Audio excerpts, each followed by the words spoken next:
নমস্কার বন্ধুরা, সোনার কিচেন ঘরে তোমাদেরকে স্বাগত জানাই। তো আজ আমি তোমাদেরকে খুবই মজাদার একটা মোদকের রেসিপি বানিয়ে দেখাবো। তো এই রেসিপির ভিডিওটি পুরো দেখার অনুরোধ রইল। আর রেসিপিটি যদি ভালো লাগে কমেন্ট করো, লাইক, শেয়ার, সাবস্ক্রাইব করে আমার পাশে থেকো। যারা এখনও পর্যন্ত আমার চ্যানেলটিকে সাবস্ক্রাইব করেছো তাদেরকে অসংখ্য ধন্যবাদ। যারা এখনও আমার চ্যানেলটিকে সাবস্ক্রাইব করোনি, অনুরোধ রইল আমার চ্যানেলটিকে সাবস্ক্রাইব করে আমার পাশে থাকার জন্য। যারা আমার ফেসবুক পেজ থেকে দেখছো তাদের কাছে অনুরোধ রইল ফেসবুক পেজটা একটা লাইক দিয়ে একটু ফলো করে দেওয়ার জন্য।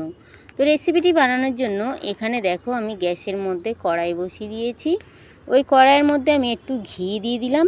3 থেকে 4 চামচ আমি ঘি দিয়ে দেব। ঘিটা আমি খুব ভালো করে গরম করে নেব।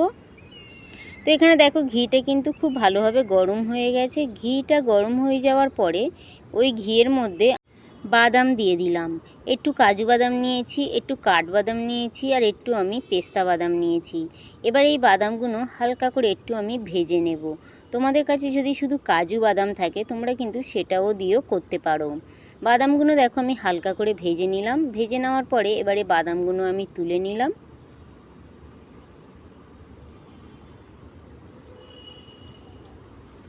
বাদামগুলো তুলে নেওয়ার পরে এবারে ওই বাদাম ভাজা ঘিয়ের মধ্যে আমি একটু সুজি নিয়ে নিয়েছি। ওই সুজিটা দিয়ে দিলাম।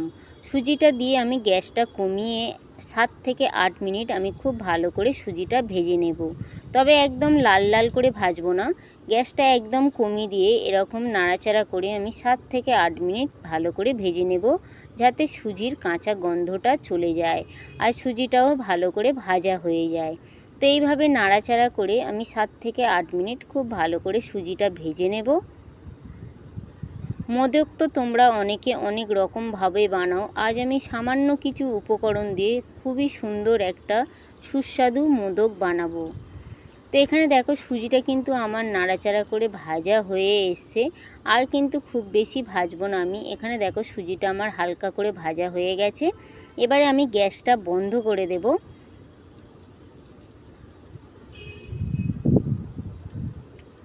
গ্যাসটা আমি বন্ধ করে দেওয়ার পরে এবারে দেখো ওই সুজির মধ্যে আমি একটু চিনি দিয়ে দিলাম। তোমরা চাইলে কিন্তু চিনিটা পাউডার করেও দিতে পারো। আমি এখানে দানা চিনিটা দিয়ে দিলাম।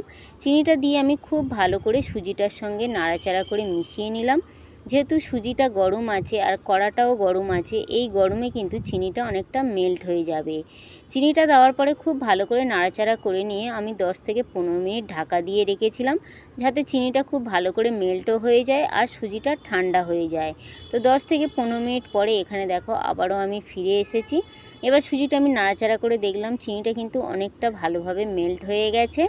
মেল্ট হয়ে যাওয়ার পরে এবারে দেখো এখানে আমি একটা মিক্সিং জার নিয়েছি।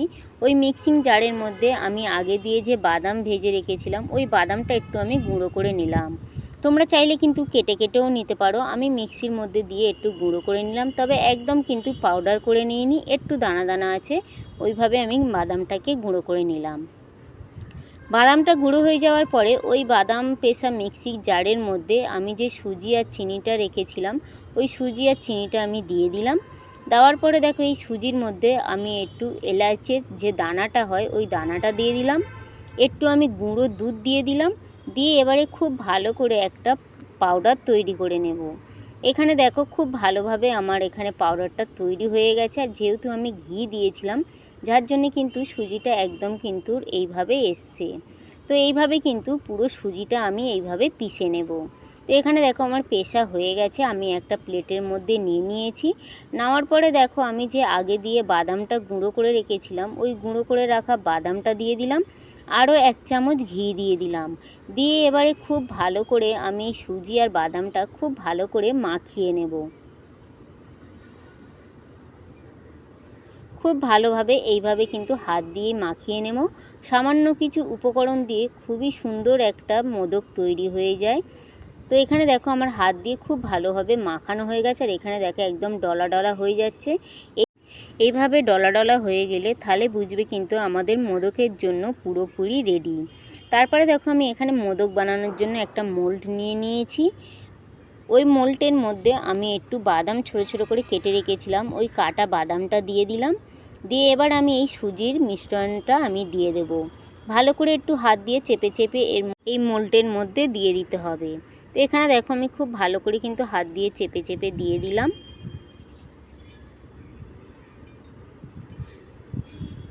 চেপে চেপে দেওয়ার পরে এবারে আমি মুখটা বন্ধ করে দেব। মুখটা বন্ধ করে দিয়ে সাইডে যে সুজিগুলো আছে এইভাবে কিন্তু আমি হাত দিয়ে পরিষ্কার করে নেব, যাতে মোদকের শেপটা খুব সুন্দর আসে।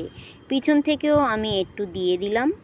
দেওয়ার পরে এবারে দেখো আমি মোদকটা বার করে নেব। আর দেখো মোদকটা আমার রেডি হয়ে গেছে। কত সুন্দর দেখো দেখতে লাগছে মোদকটা।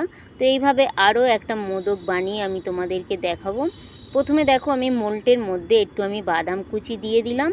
দেওয়ার পরে আমি যে সুজির মিশ্রণটা বানিয়েছি ওই সুজির মিশ্রণটা আমি দিয়ে দেব।